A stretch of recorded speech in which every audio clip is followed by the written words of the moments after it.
This episode is brought to you by BetterHelp. Give online therapy a try at betterhelp.com/noche and get on your way to being your best self. Sometimes we're faced with a crossroads in life and we don't know which path to take. Maybe you're thinking about a career change or feeling like your relationship needs some TLC. Whatever it is, therapy can help you map out your future and trust yourself to find the way forward. If you're thinking of starting therapy, give BetterHelp a try. It is entirely online, designed to be convenient, flexible, and suited to your schedule. Just fill out a brief questionnaire to get matched to a licensed therapist and switch therapists at any time for no additional charge. Let therapy be your map with BetterHelp. Visit betterhelp.com/noche today and get 10% off your first month.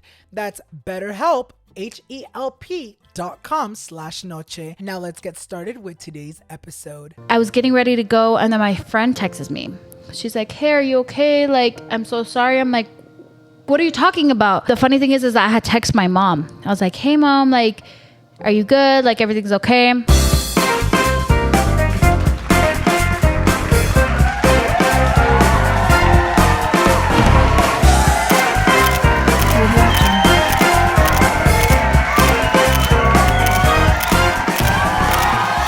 What is up, everyone? I'm your host, Alanized, and this is Noche de Pendejadas, your favorite talk show turned podcast en donde yo traigo a tus influencers favoritos para chismear y posiblemente sacarles sus trapitos al sol.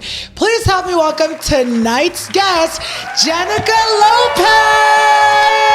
Hello, friend. ¿Cómo estás? Good. I'm happy you finally got me back on this season. Literally, you guys, let me tell you guys the amount of times me and Jenicka were going back and forth with trying to get her on the show. Y no se podía, güey. La primera vez I think you were going to Puerto Rico. Yes, I was going to Puerto Rico. I don't know, friend. I watched back and you did me dirty in that first season. Now you're all professional. No, literally, Jenicka, you guys, si ustedes se acuerdan, a lo mejor no se acuerdan because people be like, "Oh my God, why don't you bring Jenicka? You've never had her on the show." No. Y yo como de que, wait, what do you mean? I've had her on the show. Yes. The first season fue cuando tú viniste and we were filming on iPhones. Yes. There wasn't even a setup. Oh my God. I was using my home furniture. Drunk as fuck. Drunk as fuck. Mm-hmm. Y ahorita, honestamente, I was like the guinea pig. Literally. I was the guinea pig. I was the lab rat. It's totally fine though. I love my friend. Mira lo que es todo el show I know. ahora. Ahora sí ya la podemos entrevistar como te mereces, güey. La última vez que estuvo Jenicka aquí, you guys, fue en el 2020. Can you believe that, bitch? 3 years during COVID, no? In August. The exact date the video was posted was August 12th, 2020. What? And we're in Cumplimos August 3 right años. now. I literally got a notification the other day of like a Snapchat memory of like the little promos I would do. And I was like, no mames, ya la vamos a traer otra vez. No Pero anyways, way. you guys, ya para empezar bien, antes de que empecemos con la entrevista, yo quiero pasarle el micrófono a Jenicka para que ella nos diga un poquito más de quién es y qué hace. Okay, well, I'm Jenicka Lopez. If you guys don't know who I am, social media influencer. My family and I had a reality show. We had I Love Jenny, the Riveras. My mom is Jenny Rivera. If you guys also don't know that, hiding under a rock. No, but I am a social media influencer. I own a business and I also do a podcast and I'm 25 years old, right? Period. Nos dio toda su historia en unos 10 segundos, amiga. Pues ya que te conocemos y sabemos quién eres, amiga, yo quiero empezar con la pregunta que le pregunto a todos. How was Jenicka growing up? ¿Cómo fue tu infancia, güey? Oh my gosh. Okay. Sometimes, friend, I don't remember a lot because I feel like I've been through so much, like trauma-wise, that all my memories kind of fade away. And then I only remember pretty details or whatever, but I moved a lot. I was born in Long Beach. I moved from Long Beach to Corona. That's when my mom blew up. And then I was very close with my family, with my cousins. We grew up all together. And then I was normal life, school. And then, like I said, my mom blew up and then we moved in 2009. We moved to Encino, super, super far. And yeah, we just went on living life. We had the reality show. My dad passed away when I was 12. I was always very chunky my whole life. And that was always like a big toll on my life, on who I was, because it was just like the topic. Ever since elementary school, friend, they would call me like, "Oh, she looks like a cute little hand," because I was like super toasty, like, ya soy bien pale or whatever. But I was so toasty and tan, and they would call me Little Ham. Everyone Everyone thought it was so cute, but I'm like, I'm not a ham. You're like, no, bitch, but weight has always been like an issue. Not an issue, but something I struggle with. And yeah, it got a little bit more hectic at the end when my mom passed away and my dad, and things started getting a little intense because they passed away when I was young. So, like, I felt like I had to grow up very fast. How were you in school? So, nos platicas que your mom, popped off when you guys moved to Corona. So, how was that transition from, like, going to school, nadie te conocía, to now going to school and being Jenny Rivera's daughter? Well, when I was in elementary school, when I was in Corona, I went to Highland Elementary. And there was normal, that from what I remember. Yeah. Like, very normal. Like, I would go on the monkey bars and those school little libraries. What is it? Those where you go buy books during the day? Book fairs. Book fairs, yes. I would do that. I remember that. And then I went to a private school. My mom wanted us to go to a Christian school. We ended up going to a Catholic one, so I had un uniforme todo. I was around like a bunch of like güeritos, and very few were Hispanic. So it was very different. It was kind of like a culture shock for me, which at the same time felt okay, because I felt like at least I wasn't under like pressure of like, okay, the kids aren't going to make fun of me here or whatever. Or they know who I am. Yeah, exactly. Middle school was super easy. It was easy. I was bad in middle school, friend. Like, we would get in trouble. Cuéntanos. We would like... ¿Eras peleonera or you just desmadrosa? No, like, I felt cool when like I would cheat on my test, or like we would hide papers. Everybody in the class, we would all like in an agreement, like, well, okay, we're gonna keep a secret. We're gonna pass each other the notes or whatever. I was bad. I was very bad. My mom never knew. I still got A's and B's. That's all what matters. No, but after middle school, like, I went to high school, and I only went for a year. I went to a public school in because I wasn't accepted in any of the private schools. Like, my SATs, you have to have a certain SATs, especially for a private school. You have to have like a certain level, and I never passed them. I always had, I don't know why, I was pretty smart, but no, for tests you were not bad. Too much. No, but it could have been the test things, because there's people that were smart like me, but I hated doing tests. Como que nunca, like, I was never good at that. I would get nervous or anxious about it, so I never passed the test. And then I went to a public school for a year and a half, and when I started my sophomore year, I left because that's when my mom passed away, and everybody kind of stared at me and made me feel like la pobrecita. Yeah. And I didn't like that, which I know they didn't mean it in a certain way. Like, it's not everybody's fault. I have the life that I live, and I'm grateful for it. But at that time, I was like, I can't do this. Yeah. Like, if I'm going to go to school, like... And Johnny had been in a private school himself, like a one-on-one teacher vibes. Yeah. And my mom really wanted me to go there. But I switched because... It was too much pressure. No, I wanted a high school, a normal high school experience. Yeah. And then once she passed away, I was like, oh no, I can't do this. So then I left. So did you leave and went back to what? Just I went to the school that Johnny went to. Nos platicas de que pues, growing up, especially after, your mom popped up, te sentiste como con presiones. Yes. Did that pressure ever come with being Jenny Rivera's daughter? Yes, absolutely. In what way? Just more like having to be a perfectionist in type of ways. Like, even till today, like, I feel like I have to be a certain way or be how my mom would want me, like raise me. And it's kind of hard because she's not here to raise me or kind of teach me certain things. It's like I have to learn myself and kind of create my own personality. And that's very hard for people to accept or understand. So I guess for me, it's just like I battled that my whole life. Like, especially in high school, and we had the reality shows. So people are you really like that on the reality show? Or like, because I was super calladita, and I still am calladita, but like, people think like I'm rude or whatever, and it's not even that. It's just I'm very reservada and quiet, and I rather just like be to myself. And I have like a resting bitch face. So if everybody thinks that, I promise I'm not mean. I really don't. I have a hard time talking to people. It's always been hard. Like, I have to be a certain way because of who I am. Y yo pienso que ahora de ser más difícil because now that your mom's not here, I feel like you have the pressure of the fans being like, Jenny would have loved her to be this way, and it's like, Güey, no sabemos porque we don't know how that would have turned out, you know? So I feel like the pressure's definitely there. Obviamente, hace 6 meses, nos platicaste de tu podcast, Over Comfort, which we'll talk about it in a bit. Pero hace 6 meses, yo era un invitado en ese podcast, and uno de los temas that we talked about was weight loss surgery and just, you know, my weight loss journey in general. And en esa plática, tú nos contaste de que, pues, tú a los 15 años, you actually got weight loss surgery. How was that for you? ¿Y cómo fue? How did that even come to be? Oh my God. Okay. Well, like I said, I always struggled with my weight since I was little. Yep. So after my dad passed away when I was 12, I gained a lot of weight because I was emotionally eating. I'm just like, I found comfort in food. And then my mom was like, let's go get surgery. Like, my mom was very, not hard on us, but she was very specific because my grandpa taught her that way too. Yeah. Like, you know, go to the gym, eat right. This is not, my grandpa's super healthy and like muscular and like, and he's old already. So it's like, even till this day. So she really just wanted us to take care of ourselves. We would wake up at 6 a.m, go on a hike, go walking or get on the treadmill, this and that. And at 14, she's just like, what if you think there's this new surgery, like gastric surgery or whatever, like, let's go. I'm like, okay. Like, I was already tired of like, I hated the gym.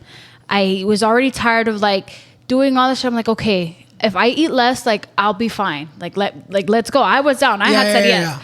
So she took me to Puerto Vallarta. Okay. With one of my best friends at the time.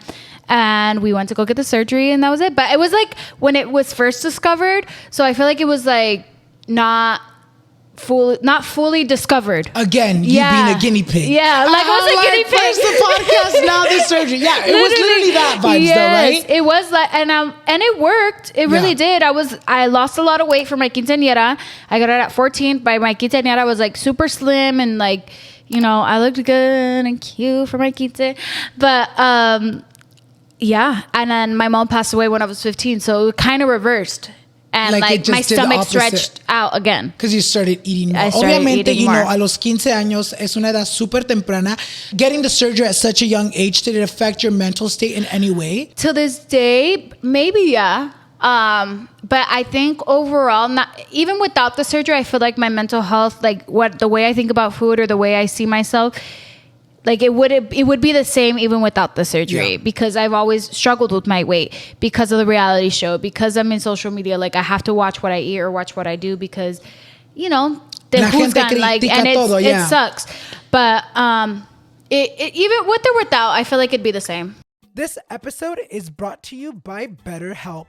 Give online therapy a try at betterhelp.com/noche and get on your way to being your best self. A veces we're faced with crossroads in life and we don't know which path to take. Maybe you're thinking about a career change or feeling like your relationship needs some TLC. Whatever it is, therapy can help you map out your future and trust yourself to find the way forward. Amigas, it is so easy to get caught up in what other people need from you, friends, family, and relationships. Y yo honestamente sufro mucho de eso. Y honestamente, I even often neglect my own needs in the process. BetterHelp can help you for learning positive coping skills, and it can empower you to be the best version of yourself. If you're thinking of starting therapy, give BetterHelp a try. It is entirely online, designed to be convenient, flexible, and suited to your schedule. Just fill out the brief questionnaire to get matched with a licensed therapist and switch therapists anytime for no additional charge. Let therapy be your map with BetterHelp. Visit betterhelp.com/noche today to get 10% off your first month. That is BetterHelp, HELP.com/noche. And with that being said, let's get right back to the episode. Nos platicas de que pues tu infancia was very quick pace. Yes. You know, there was a lot of traumatic things happening to you at such an early age. A los 12 años pierdes a tu papá, Juan López. Y luego, 3 años después, el mundo pierde a Jenny Rivera, pero tú pierdes a tu mamá. Yes. ¿Cómo te afectó a ti la pérdida de tus papás at such an early age? It was always rough because I was a daddy's girl. My mom and him separated. I don't remember when they separated, but I just remember a lot of like spending the weekends with my dad. He'd live down the street. We would go on the track. And I just remember like the day that I lost him, I was like, we were in the Encino house. I literally picture it in my head too. And my mom called us to the office like, oh, your dad or whatever, he passed away. Like, you need to go see him in the hospital. Or he's like, oh, your dad's not making it or whatever. Like, we have to pull the cord because he had double pneumonia and he was just living on the ventilators. And we're just like, it's not going to be what it is. I mean, this is what's happening now. So, that was hard in itself, but I felt like my mom was worse. My mom was super worse. And I think because todos estaban en la luz and like we couldn't breathe. Like, the moment we woke up, like there was paparazzis outside my grandma's house. ¿Tú así? No, friend. I was at my grandma's house. At that time I was in a youth group at church. Okay. I was in the singing group and the worship team. And I was getting ready to go. And then my friend texts me. She's like, hey, are you okay? Like, I'm so sorry. I'm like, what are you talking about? And I remember at that time, like my grandma and my tia were like, kind of running around the house, like they didn't want to say anything or whatever. Like you knew there was something going on. Something was going on. Yeah. And I was like, what the hell's going on? So I went to the bathroom. My friend, I had gotten my phone. My friend texted me. And the funny thing is that I had texted my mom. I was like, hey mom, like, are you good? Like everything's okay? No reply, which is weird because my mom would reply. And I was like, she's like, you don't know? She's like, everywhere on the news it says your mom's plane is lost. I'm like, what? Like, so I was like, mom, like replied, like, are you okay? Like, where are you? And I was like, I honestly, I prayed to God. I'm like, God, please, just like, please don't let it be her. Like wherever she's at, just find the plane. And then after that, like, that's when everybody all got together and we were just, it was like a blur. At this point, it's a blur. Like, no te acuerdas bien cómo pasó todo esto. I just remember staying at my grandma's house for like a week or two. I couldn't go home. I would sleep on the floor at my grandma's house. Like, all my cousins were there. My brothers and sisters, we couldn't sleep at the house. Certain of my brothers went to the house and slept like in my mom's bed or whatever, but it was too hard. It was way too hard for us. I was watching one of your podcast episodes y estabas platicando de que después de la muerte de tu mamá, pues, you know, you started getting a lot of anxiety. Yes. And you know, that's where your anxiety comes from. Do you feel like that anxiety came because, you know, obviamente perdiste a tus dos papás, pero, you know, losing your mom, like you said, it was all over the place to where you really couldn't, you know, take in the news or really process what was going on. Do you feel like that had to do a lot with it? For sure. My anxiety, that's where like my anxiety came from. Like from having that pressure, like the moment of walking outside my grandma's house, like a swarm of bees like coming at you, like you couldn't, no way to escape. So it's like, so from there, like I get like anxious, or like whenever I'm in front of cameras or when I'm talking to people, like I get nervous or yeah, it just brings you back to that exactly. day. Yeah. So it is a very different experience. I'm very grateful. Like I know, like God has always had a plan, and for me and my family. And in that moment and at this time, like I could see why things happen, and it's okay. Estando tan chiquita cuando pasó todo esto, how did you manage grief? Man, it was hard. It's till this day, it's kind of hard. Like I've always been like I said, reservada, calladita. Like I'll stay in my own bubble. And I won't really talk about it, which is bad on my part because I feel like it's better to talk about it with people, and people, even if they don't relate. That was my problem, though. A lot of people couldn't relate to me. Yeah. And like, I didn't know. I was tired of hearing, I'm sorry. Like, I understand what you're going through, when they really didn't understand. So I would always just be quiet in my room. I would cry. I would pray. I would be like, God, like, whatever, you know, show me the reason why all this is happening. Like I know I trust your plan. And it was difficult. It was very difficult because a lot of people couldn't relate to me, and I felt bad because I felt like I needed to be strong for my siblings. Yeah. Like un pilar for them, because all my siblings are very emotional, and I feel like I'm like a rational and like head-on person, and I wanted to be that for them. So I wouldn't even talk about it with them until I started going to therapy. And like, even like 2 years ago when I started therapy, they're like, you haven't even like processed correctly. Like you're in a flight mode, like fight or flight mode. Like you want to keep going versus facing like the facts or the truth or whatever. So like helping, you know, me, I literally I have to understand like, okay, not just because what happened to my parents, that doesn't mean it's going to happen to me. It could be a different situation. I have to get it out of my head and just be strong in that sense. I was literally watching your new podcast that you posted today as I was getting ready. And I know you talked briefly about, you know, the anxiety of even flying. After what happened with your mom, did you stop flying for like a long time? I did. Well, no, actually, no, because we had an event in Monterrey where the accident happened. And we had to go. We had to like be there. So it's like I had to face it. Yeah. And so since then, like when I know I'm going on a plane, like I have to mentally prepare myself like a week before, like, okay, you're going to get on a plane. Like, let's get ready. It's going to be fine. Yeah. I would take like ashwagandha, like the little pastillas, or like sometimes I would smoke or like things to help me relax, or I will get a red eye so that I can sleep. It depends, but it is till this day. Ya van a ser 11 años, and it's still difficult for me.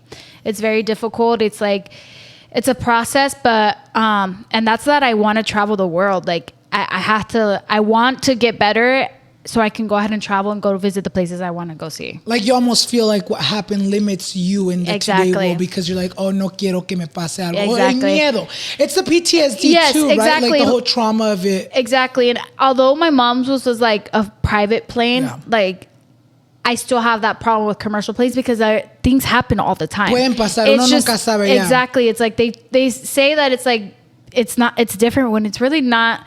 It's not that different. It's a plane. It could be almost the same, like an engine or whatever. So a lot of situations are just like I have to understand and literally just and then obviamente, como dices, a lo mejor la gente dice, oh, no puede pasar, pero como tú ya sufriste por algo así, it's like your mind is going everywhere and even giving the least possible possibilities and tu mente se hace imposible. Exactly. And I just think about like people don't realize like a lot of plane accidents happen, like 9/11 or like certain things like that. It's like, or some, I don't know, it's random shit. So it's just like, I share those things on the podcast so that people can understand me as well. And like kind of get an insight of my life and where my anxiety comes from. And it's not easy, but we're going through it. You're going to get through it, amiga. You're going to literally get through it. So obviamente ya, como dices tú, it's been years. Do you feel like, you know, grieving has taught you anything? Oh man, that's a good question, friend. Grieving taught me anything? It only makes you stronger. I feel like grief like shows you and it makes you appreciate life a lot more and who you have and whoever it is, even hasta el perro, like I lost my dog. Like, so then I'm just like, I really appreciate what I have now and the moments I had with him. Yeah.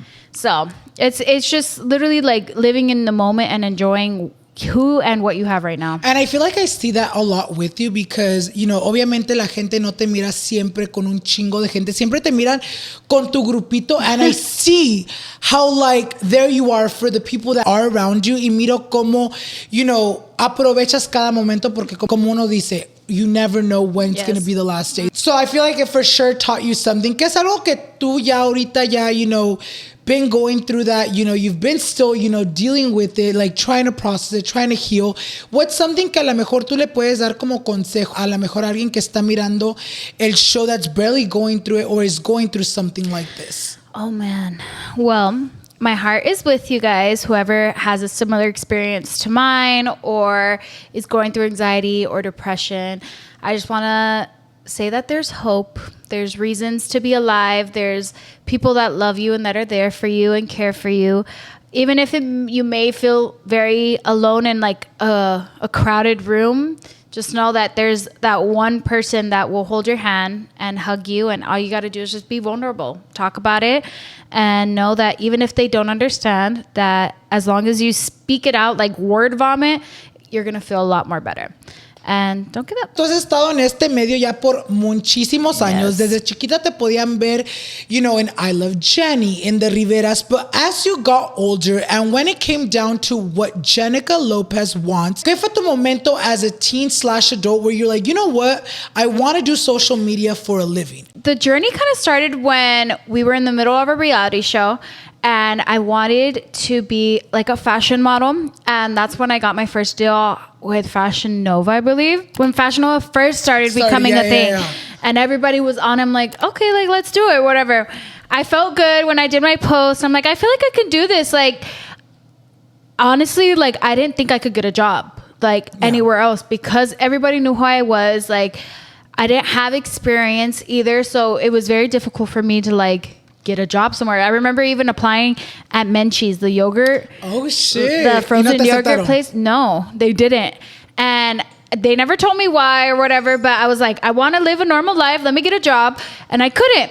So I was like, okay, fine. If I can't do this, I'm going to do this. And then I don't know, from there, like, I've always wanted to inspire plus size girls. Like, I've always been chunky my whole life. So I wanted to, like, do fashion things and kind of just give girls inspiration. And because all you see is like la fajitas and like all that stuff on Fashion Nova. And it's like, no, I could be different and let me model and give the girls some inspiration. So obviamente cuando tú estabas chiquita, did you ever feel like, oh shit, I got dragged into this life? Like, did it ever cross your mind like, oh, maybe this is not what I want to do? Obviously, nos dijiste que querías vivir una vida normal. Yeah. Was there ever moments where you're like, I don't want to do like being online, being a celebrity, doing social media for a living? A lot of the time. A lot of times where I was just like, I wanted to just go out with my friends and not have everybody talk about me.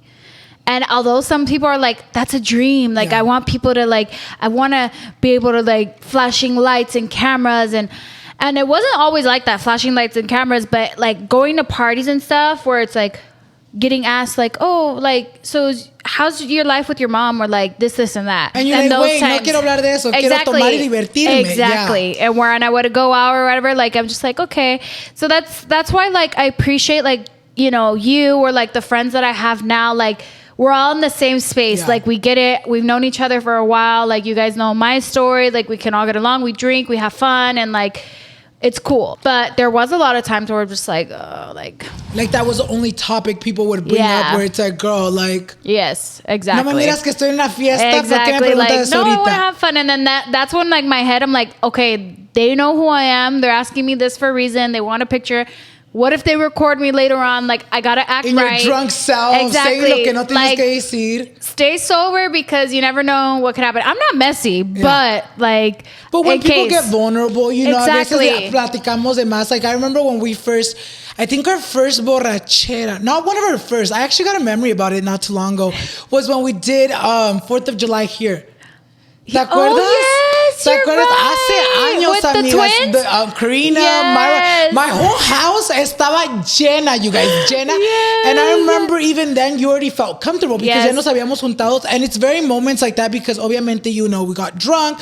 We all started being fucking vulnerable. Yes. And I feel like for you, you never felt like, oh my God, hablé de más because you felt comfortable. But I'm sure course. like if it would have been with people que a lo mejor no te sentías comfortable, it would have been like, fuck, la cagué. Exactly. You see, hablé de más. Yo te comprendo, amiga.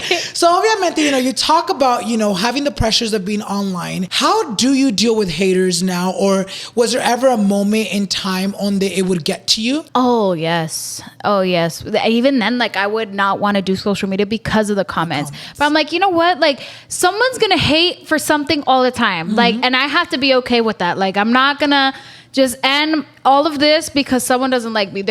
Not everybody has to like me, and that's totally fine.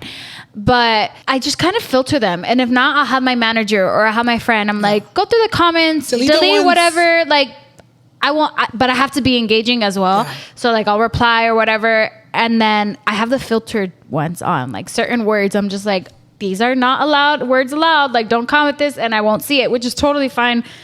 Like, it's easier for me. Yeah. But at this point, I'm kind of like, yeah, me vale, like, whatever. Like, it's been a long time. Who cares? Not everyone's going to be happy. And I feel like con la cosa con el internet, especially with you being so young, I feel like people te miraron crecer y se sienten como con the right to an opinion. Yes. And you want to manage your whole life. And like, no, I'm offering you my life to kind of give you who I am. An insight. Not an opinion. Exactly. Like, I live a normal life too. Let me show you how I do that. Like, tips and tricks here and there.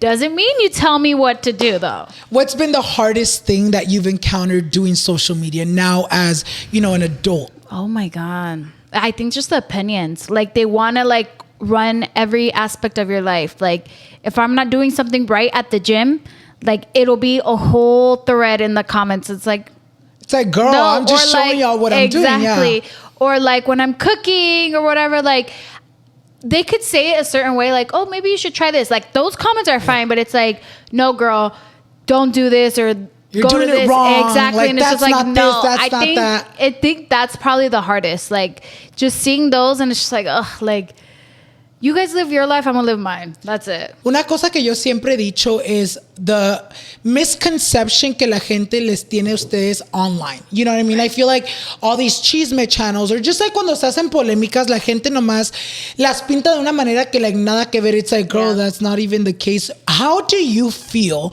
cuando pues hay polémicas y la gente have this narrative that is 100% false? But a veces ni quieres platicar about the subject porque no le quieres dar atención. How do you feel when it's like stuff like that, especially when it's like major accusations?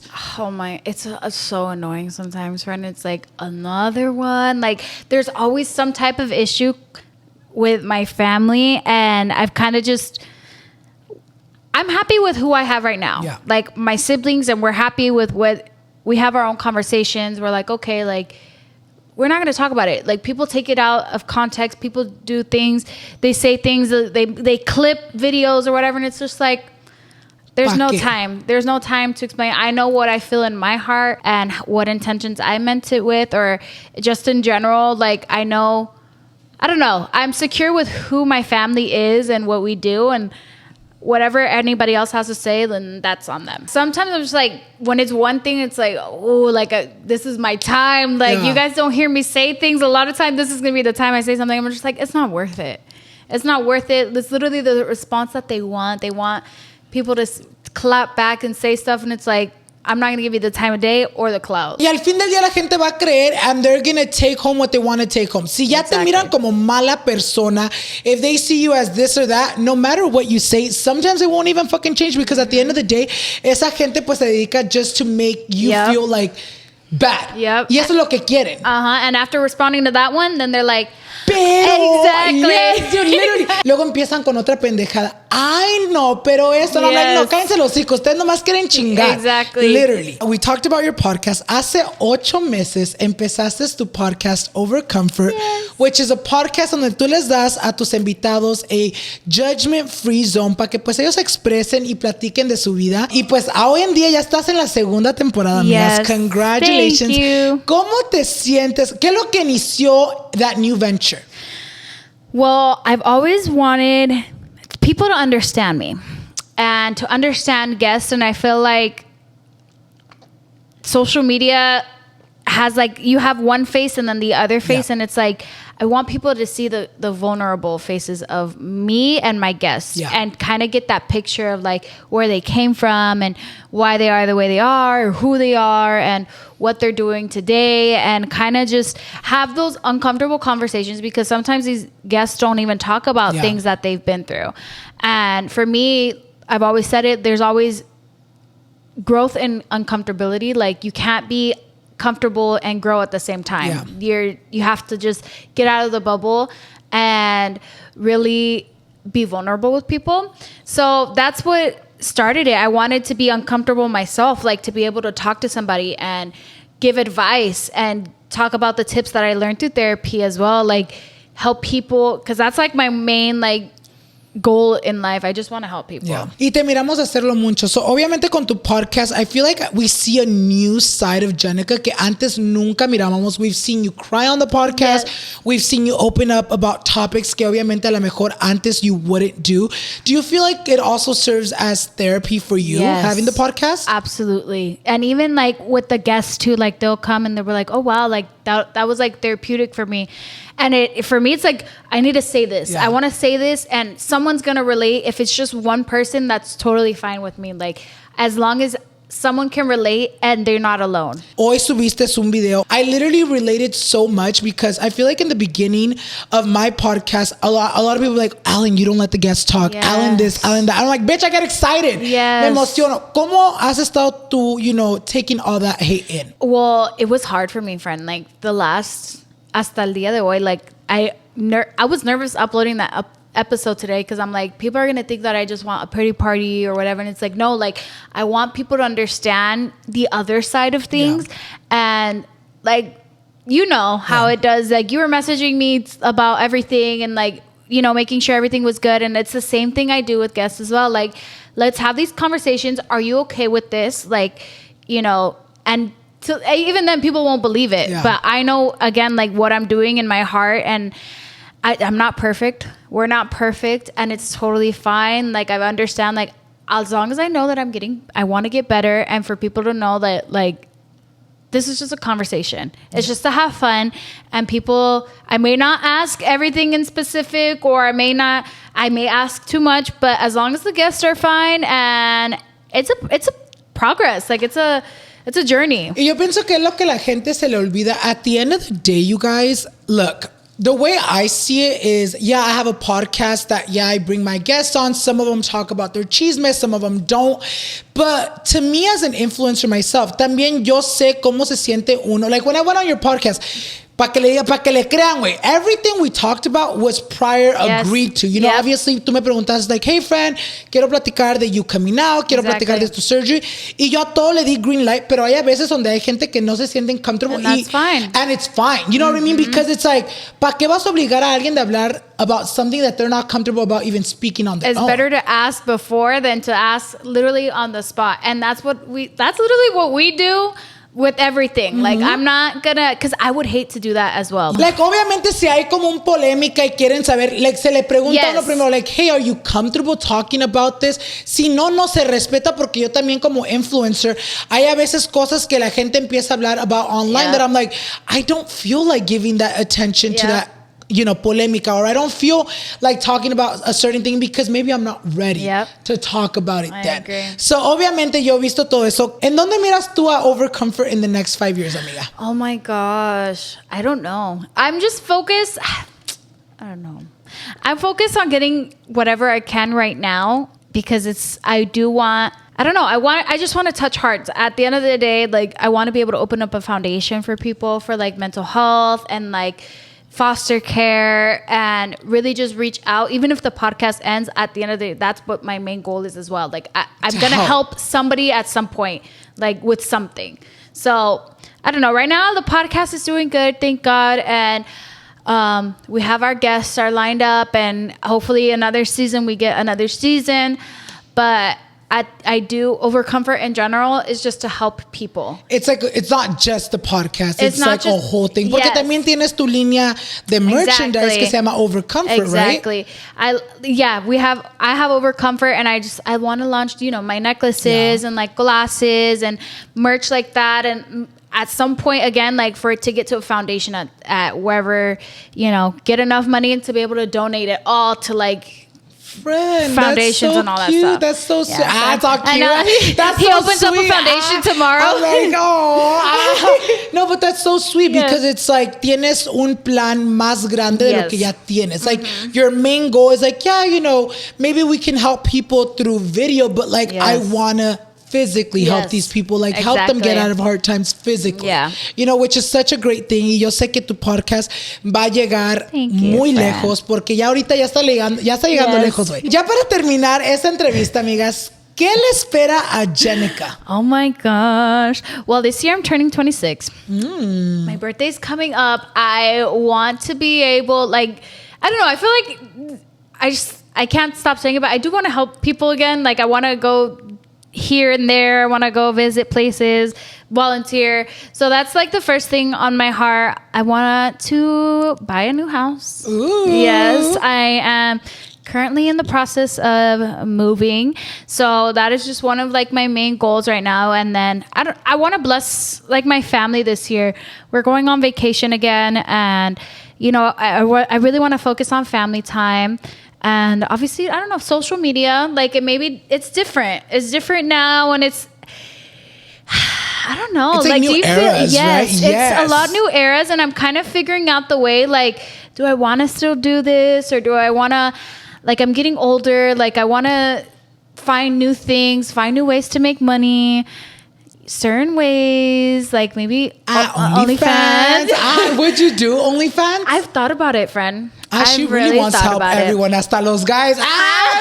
No, you gotta be exclusive, friend. Tienes que ayudarle a toda la gente. No, but I've thought about it. Yeah. Like, you know, but así como like, I'm not gonna do nudity, full nudity. No. Like maybe just like teases. Exactly. Like, you've seen my bathing suit pics. Mm-hmm. Your man wants me. Might as well just fucking put that on the platform and get paid for Danny it. can pay for it. I'm like, I'll subscribe. No. Es una cosa que yo digo, like, I feel like a lot of people, it's like, girl, a lot of these creators already post these, you know, Fenty X Savage pictures. Might as well post those on OnlyFans. That's what I'm saying. But then it's just the name. Everybody freaks out about the name and like. But did you know, like, there's other things, like people host podcasts on there too? Yeah. You know what's so funny? Sin exagerar, you guys, and I can even put aquí un email. I had actually gotten reached out maybe ends of last year by OnlyFans to get on their platform. Y yo cuando me dijo mi manager, dije, ¿qué chingados voy a hacer en esa pinche plataforma? ¿Qué chingados me va a querer ver a mí encuerado? But my manager was like, no, you don't even gotta do like naked stuff. You can post like extra YouTube videos. And I'm like, en la plataforma. Like, it's like the name of it that makes it seem so like, encuérate, pícamela, like vibes. Yes. Like, it literally does though. Like, no, and it's like, I don't even plan on doing that. Like, I would feel uncomfortable there. Like, no. But I'm like, I'm already posting this and that. Like, why not? And it's like a good income. I know people, you guys, que no enseñan teta, no enseñan nalga sí. No enseñan panocha, pero bien les va. So, si miramos a la Jenicka, you guys, en unos meses, un año, o a lo mejor mañana, on OnlyFans, allá van a saber y suscríbanse. Si ustedes no se quieren suscribir, que se make your man subscribe, bitch. That's what I'm trying to say. We all giving it all promo. Pero no, en verdad, amigas, estoy muy contento que estuviste aquí para platicar un poquito. No les voy a mentir, you guys. I did, like I told Jenicka, we stopped for a little bit to, you know, we had some complications. Yes. In the beginning of the interview, me puse un poquito nervioso. Pero ¿saben por qué, amigas? Porque el tema de tu mamá casi no lo tocamos tú y yo. Whenever we have fun, pues me gusta divertirme con Jenicka Lopez. But I felt like, you know, because of the way the podcast is, like, you know, your mom is and was a big part of your, you know, your childhood. So por eso quería, you know, hablar del tema. So thank you so much, amiga, por opening up and, you know, talking about Thank you, my friend. No, I love you. I love you. I love you in your heart. And I'm glad that I got to be on this season. Y a los que vienen, amiga. But with that being said, amigas, I hope you guys enjoyed today's episode. Como siempre, si quieren seguir a Jenicka, I'm going to leave all her usernames on the screen and down below para que la vayan y la sigan. Y también, no se les olvide seguirme a mí para que no se pierdan any future episodes. And with that being said, thank you so much for being here. And thank you guys so much for watching. And we'll see you guys in the next one. Bye.